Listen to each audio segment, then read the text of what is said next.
How can I know account number from ATM card? Hello everyone, welcome back to another tutorial. In this video, I'm going to tell you a few methods from which you can find your ATM card number from. But before getting started, make sure to head down below to give this video a like and subscribe to the channel.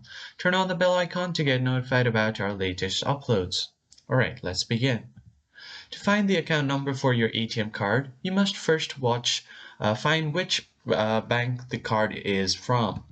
And in other words, it means which bank issued your ATM card. Once you know the bank, you can log into your bank account online. And in your bank account, you can find all of the ATM cards that are linked to your checking account.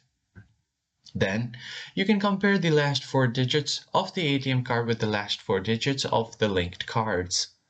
And if the last 4 digits match, it means you have found the right bank account.